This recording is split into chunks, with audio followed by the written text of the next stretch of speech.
छत्तीसगढ़ भारत के दिल में बसा हुआ है और भारत का जो दिल है वो बहुत सुंदर है। हमें पता है कि छत्तीसगढ़ में फॉरेस्ट है, जंगल है, 44% इज़ द फॉरेस्ट कवर। यहाँ वाटरफॉल्स हैं, पुराने मंदिर हैं, यहाँ की सभ्यता, यहाँ का कल्चर, खासकर की ट्राइबल कल्चर है तो बहुत कुछ। पिछले 3 साल में 3 करोड़, आप मुझे बता रहे थे कि पर्यटक, 3 करोड़ से ज़्यादा पर्यटक आए हैं छत्तीसगढ़। लेकिन does Chhattisgarh suffer from a perception problem? क्योंकि बाहर के लोगों को तो वो एक हेडलाइन दिखती है, Maoist killed so many people etcetera etcetera. तो एक परसेप्शन प्रॉब्लम है कि यार ये एक टेररिस्ट इन्फेस्टेड एरिया है या माओइस्ट इन्फेस्टेड एरिया है, यहाँ ना ही जाओ, खासकर फैमिली के साथ ना ही जाओ तो अच्छा है। देखिए, छत्तीसगढ़ टूरिज्म का टैगलाइन है फुल ऑफ सरप्राइजेस। छत्तीसगढ़ प्रकृति का गढ़ है और प्रकृति ने बहुत अनुपम उपहार छत्तीसगढ़ को दिए हैं। यहाँ 44% फॉरेस्ट है। हमारे यहाँ टोटल पॉपुलेशन की 32% पॉपुलेशन ट्राइबल की है। ट्राइबल का अपना बहुत ही गौरवशाली परंपराएं हैं, उनके नृत्य, उनके संगीत, उनका रहन सहन, उनका खान पान। और उसके बाद प्रकृति ने 7 बड़ी नदियाँ दी हैं। हमारे यहाँ 44% फॉरेस्ट में 11 वाइल्ड लाइफ सेंचुरीज़ हैं, 3 नेशनल पार्क हैं, 3 टाइगर रिजर्व हैं, 1 एलिफेंट रिजर्व है, 1 क्रोकोडाइल पार्क है। तो इतनी सारे फॉरेस्ट की सेंचुरीज और वाइल्ड लाइफ छत्तीसगढ़ में है। आपका कहना ठीक है कि एक्सप्लोर नहीं हो पाया। छत्तीसगढ़ राज्य बनने के बाद छत्तीसगढ़ में टूरिज़्म के डायरेक्शन पे जिस तरीके से काम होना चाहिए था, उसको उस तरीके से काम किया नहीं गया।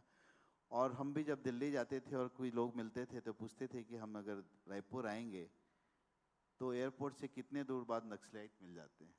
तो ये जो परसेप्शन है इसे बदलना होगा कि छत्तीसगढ़ में नक्सलाइट की समस्या केवल साउथ छत्तीसगढ़ बस्तर के कुछ एक डिस्ट्रिक्ट के सुदूर इलाकों पर है। बस्तर हमारे छत्तीसगढ़ का बहुत ही खूबसूरत पार्ट है, जहाँ पर आदिवासी संस्कृति पनपती है, जहाँ पर नियाग्रा के वाटरफॉल से बड़ा चित्रकूट वाटरफॉल है, जो कि करीब करीब 1 किलोमीटर लंबा है। अभी बरसात में सबसे खूबसूरत दृश्य वहीं देखने को मिलते हैं। कुटमसर की गुफाएं हैं, जिस कुटमसर की गुफाओं में अगर आप अंदर घुसते हैं तो उस पूरी गुफाओं में एक आपको लाइम स्टोन के लटकते हुए वो देखेंगे, और उसमें बोलते हैं कि अंधी मछलियाँ अंदर पलती हैं क्योंकि लाइट नहीं होती वहाँ पर। दंतेश्वरी माँ का मंदिर साउथ बस्तर में है। ऐसा कहा जाता है कि जब माता पार्वती के भगवान ने वो किए थे तो उनके दांत वहाँ गिरे थे। तो दंतेश्वरी माता का बहुत बड़ा शक्तिपीठ है। इस तरीके से साउथ बस्तर के जो ट्राइबल कल्चर, संस्कृति, वहाँ के डांस, आपको मालूम होगा कि छत्तीसगढ़ में एक ऐसा स्टेट है जहाँ के ट्राइबल्स जब अपनी शादियाँ करते हैं तो वहाँ एक परंपरा है घोटुल। अब तो ये हमारे बड़े बड़े बड़ी सिटीज़ में, मेट्रो सिटीज़ में हो रहा है कि हम एक दूसरे को लड़कियां देखते हैं, लड़के देखते हैं, पसंद करते हैं, फिर हाँ कहते हैं। पहले तो मदर फादर शादियाँ कर दिए, पर हमारे छत्तीसगढ़ में बहुत पुरानी परंपरा है, कई सौ साल पुरानी। घोटुल के रूप में जो नौजवान आदिवासी नौक नियुक्तियाँ रहती हैं वो एक जगह पर इकट्ठा होते हैं, वहाँ पर रात भर डांस होता है, ट्राइबल डांस होता है, और जिस भी ट्राइबल लड़के या लड़की को कोई लड़की पसंद आती है तो वहाँ उसको प्रपोज करता है वो, और अगर वो एक्सेप्ट करती है तो रिश्ता आगे बनता है और फिर शादियाँ होती हैं। तो सोचिए, ये परंपराएं 300, 400, 500 साल पहले केवल छत्तीसगढ़ में ही है। वैसे ही हमारा साउथ छत्तीसगढ़ है, नॉर्थ छत्तीसगढ़ है, जहाँ पर मेन पार्ट जैसी बड़ी पहाड़ियाँ हैं, जहाँ पर घने जंगल हैं, और आपने देखा होगा कि वहाँ मैग्नेटिक फील्ड है। अगर आप गाड़ी को बंद कर दें और उल्टा खड़ा कर दें कि वो पहाड़ की तरफ चढ़ने लगती है अपने आप। पानी जो है पहाड़ की तरफ ऊपर चढ़ता है। तो ऐसे मैग्नेटिक फील्ड वहाँ पर बनाए गए हैं। वहाँ तिब्बती सभ्यता, वहाँ पर तिब्बती लोग आके बसे हुए हैं। तो छत्तीसगढ़ प्रकृति का गढ़, बहुत ही खूबसूरत छत्तीसगढ़ है, और इसको कहीं से एक्सप्लोर नहीं किया गया था पिछले 15 सालों में। पर हमारी सरकार बनने के बाद माननीय मुख्यमंत्री जी ने छत्तीसगढ़ को टूरिज्म के, पर्यटन के क्षेत्र में आगे बढ़ाने की कोशिश करी। हमारा छत्तीसगढ़ 7 राज्यों से घिरा हुआ लैंड लॉक स्टेट है। We don't have any big border waters. हमारे पास समुद्र तल नहीं है, हमारे पास पहाड़ नहीं है, पर हमारे पास समुद्र जैसा ही एक डैम है, बांगो डैम है, गंगरेल डैम है, जिसमें 40 किलोमीटर बाय 40 किलोमीटर एरिया में पानी भरा हुआ है। तो वो समुद्र जैसा ही लगता है। आपने बस्तर की बात की, और आज से कई साल पहले, अभी की बात नहीं कर रही हूँ, मैं रायपुर में थी, किसी काम के लिए आ रखी थी, और सबने बोला बस्तर बहुत सुंदर है, बहुत सुंदर है। बट एक एडवाइस ये भी आया था कि जाने की कोशिश मत करना, कमर टूट जाएगी, सड़कें नहीं है वहाँ पर। तो टूरिज्म को डेवलप करने की जब हम बात करते हैं तो सबसे पहले तो आता है पहुँचेंगे कैसे, क्या वहाँ सड़कें हैं, चलो पहुँच भी जाएंगे तो क्या वहाँ रहने के लिए जगह है, सेफ है नहीं है। तो आप बस्तर के बारे में कुछ बताइए, क्योंकि सब लोग बस्तर की बात करते हैं। देखिए, पहले आज से 15 साल पहले बस्तर जाने के लिए करीब 6 घंटे का समय लगता था जब आप रायपुर से बस्तर जाते थे। आज आप 3.5 घंटे में बस्तर पहुंच जाते हैं बाय रोड। बहुत अच्छी सड़क बन चुकी है।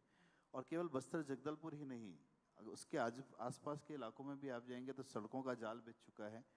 पहले नक्सलाइट सड़कों को उड़ा देते थे, उसमें ब्लास्ट कर देते थे। अब वो गतिविधियां भी पिछले 3-4 सालों से कम हो गई है। हाँ। बहुत ही कम हो गई है, कोई सड़कें उड़ाई नहीं जा रही है। और अगर आप बस्तर की बात करेंगे तो बस्तर में कभी भी नक्सलाइट ने भी किसी भी टूरिस्ट को कभी परेशान नहीं किया। और आप बस्तर को देखने का नज़रिया अलग है। वहाँ के ट्राइबल, आप अभी बस्तर जाएंगे, यहाँ से 100 किलोमीटर बाद गंगरेल डैम है धमतरी के पास, वहाँ रुकने की व्यवस्था है। वहाँ से आप फिर 70 किलोमीटर चलेंगे तो काकेर आएगा, काकेर में रुकने की व्यवस्था है, टूरिज्म का मॉडल बना हुआ है। उसके बाद फिर 100 किलोमीटर कोंडागांव जाएंगे। तो लगभग हर 50-100 किलोमीटर में छत्तीसगढ़ टूरिज्म ने अपने रिसोर्ट्स डेवलप किए हैं, जहाँ पर आके पर्यटक इत्मीनान से रुक सकते हैं। और हमारा जो पर्यटन डिपार्टमेंट है, ऐसे आने वाले टूरिस्ट को यहाँ पे जितने भी हमारे टूर ऑपरेटर्स हैं, उनको भी ये है कि अगर आप बस्तर टूर पे ले जाते हैं तो आप हमें इन्फॉर्म कीजिए। हम पूरी गाइडलाइन के साथ वहाँ के पुलिस थानों को भी इन्फॉर्म करते हैं कि बाहर के टूरिस्ट आ रहे हैं, आप उनका केवल ध्यान रखिएगा कि उन्हें कोई तकलीफ ना हो। और जहाँ के टूर ऑपरेटर्स भी इतना ध्यान रखते हैं कि उनकी सुरक्षा का, उनको अच्छी तरीके से घुमाने की गारंटी हमारे टूर ऑपरेटर्स की होती है। तो एक बात मैं आपसे पूछना चाह रही थी अटल जी, कि हमने बस्तर की तो बात कर ली, लेकिन छत्तीसगढ़ का जो फोकस है टूरिज्म को लेकर, वो क्या है? क्या वो सस्टेनेबल टूरिज्म है, क्या वो इको टूरिज्म है, क्या वो रिलीजियस टूरिज्म है, क्या वो वाइल्ड लाइफ टूरिज्म है? फोकस क्या है? देखिए, छत्तीसगढ़ में टूरिज्म का जो मेन फोकस है हमारा फॉरेस्ट है। यहाँ पर 44% forest, 11 wild life sanctuaries, 3 national park, 3 tiger reserve, 1 elephant reserve. तो आने वाले समय में हम फॉरेस्ट को लेकर ही, वाइल्ड लाइफ को लेकर ही फोकस करने की कोशिश कर रहे हैं। दूसरा, ट्राइबल कल्चर, हमारी आदिवासी संस्कृति जो है, हम उसको भी एक टूरिज्म का पार्ट बनाना चाहते हैं। और अभी हमारे मुख्यमंत्री जी ने बहुत ही महत्वाकांक्षी योजना शुरू की है।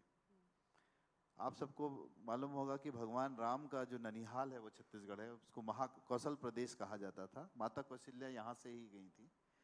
और पूरे देश में और पूरे विश्व में माता कौशल्या का एकमात्र मंदिर चंद्रखुरी है, जहाँ पर माता कौशल्या जी का मंदिर बना हुआ, वो भगवान राम को गोद में लेके बैठी हुई हैं।